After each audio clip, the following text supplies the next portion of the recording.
Today, we're taking on a true legend, the Volvo 240, a car that stands as one of the ultimate symbols of durability in the automotive world. We're gonna see how this Swedish classic holds up in our usual round of tests, so stick with me till the end of the video.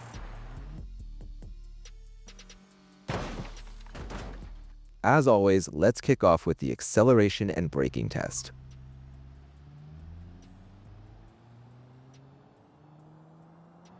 Now, we honestly weren't expecting much from this car in terms of acceleration, and sure enough, the number it clocked in at was around 14 seconds, which for a 60-year-old design is really about all you can expect. But the brakes? For a car of this era, they're genuinely impressive. It managed to go from 100 kilometers an hour to a full stop in just 41 meters. That's an incredible number, honestly. There are even some modern cars, I'm talking about certain Tesla models, that can't match that. Now let's get to the fun part, the suspension test. And this is where the car really has something to say. This thing has a genuinely soft, plush suspension setup. I can barely believe it. Old cars really did have a completely different approach to suspension, and honestly, I haven't seen a setup quite like this in modern cars very often. The only exception I can think of is that Putin car I reviewed on the channel a while back. Definitely go check that video out if you haven't. Moving on from the smooth ride talk, let's hit the rough terrain. And once again, the car delivers a wonderfully smooth and composed performance. Of course, this super soft suspension setup ends up causing some issues later on during the handling test. On urban speed bumps too, the car performed really well. And honestly, why go slow when you don't have to? So we floored it and blasted through the bumps at high speed to get straight to our handling test. For the handling test, this car pulled off a genuinely surprising performance. Why? Because it first passed the test at 55 kilometers an hour. We bumped it up to 60 kilometers an hour and it passed at that speed too, which already shows this car meets the required standard. But once we pushed it to 65 kilometers an hour, it couldn't complete the test. Even dialing it back slightly to 62 kilometers an hour, the car still couldn't hold its stability.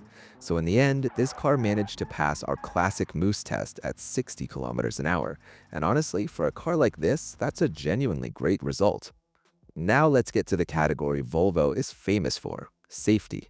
In the safety segment, first up is the pillar strength test and the rollover test. During the pillar strength test, this car's pillars managed to register a value of around 40,000 newtons of resistance.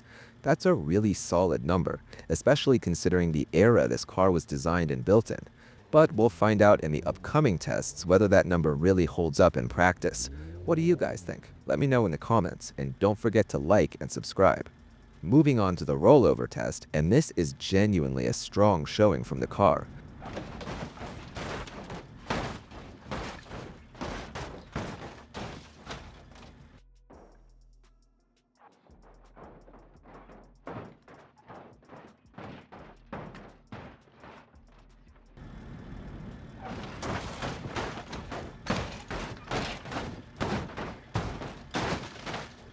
The only real criticism I can offer is that the A-pillar bent slightly here. Keep in mind though, the impact this car took was absolutely brutal, but in the end, what really matters is that the doors could still open, allowing the occupants to escape and get out safely.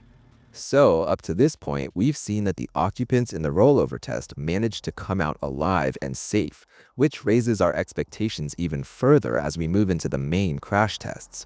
We're starting with the 50-degree offset crash test. The car hits the barrier at 64 kilometers an hour, and boom. Honestly, the car's performance here was quite good. Sure, the pillar bent, but keep in mind the occupants stayed fully protected throughout. You can really feel the absence of an airbag system here though, and if this car did have airbags, this would have been a flawless performance with nothing to criticize. Of course, this car doesn't meet the safety standards expected of modern vehicles, but for its production era, it's genuinely respectable. Next, we move to the 100-degree offset crash test. And once again, the car puts on a seriously impressive show here, genuinely outstanding. If I were to test other cars from the same era, like a Cadillac or even a Mercedes-Benz or BMW, I doubt they'd perform anywhere near this well. This really is the Volvo signature, the king of safety. Moving on to the head-on collision test, where our two cars smash into each other at 55 kilometers an hour. And honestly, the performance here was genuinely bizarre, in a good way. Truly outstanding, and I really can't find much to criticize. Just keep in mind this is an old car, and I'm judging it relative to its age. After that brutal test, we move on to the rear end crash test. Once again, great performance here. And here's something really interesting. The rear passengers don't suffer any neck injuries at all. That's actually a big deal, considering even the Subaru Legacy I tested before had that exact same problem. And even the old Honda, a Civic about 30 years newer than this one, still had that same issue. But Volvo, even back then, had already thought this through and kept the rear occupants fully protected. Alright, moving past that, we get to the tough part, where it's up to you to judge whether this car managed to protect its occupants in the side impacts test or not. To make your judgment easier, I'm bringing the camera in for an interior view so you can see for yourselves whether the passengers stayed completely safe or not.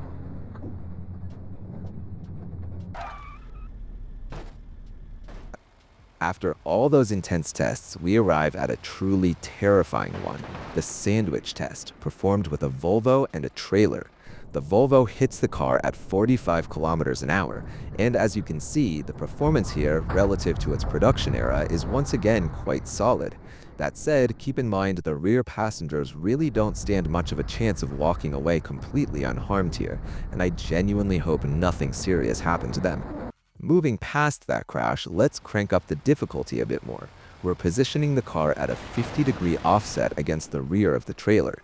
This is where the driver is in serious danger, and this is where we get to see whether the A-pillar can actually protect the driver or not. And as you can see, it managed to do that to a significant degree. Yeah, you heard that right. This car really did put in the effort to protect the driver, and it succeeded for the most part. So let me know in the comments how many safety stars do you think this car deserves in the end. I'll be waiting to hear your thoughts down there.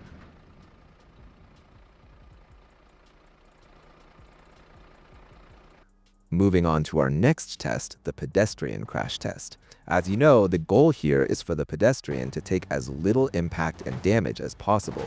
And as you can see, our shaky test dummy pedestrian managed to walk away from this hit relatively okay in my opinion.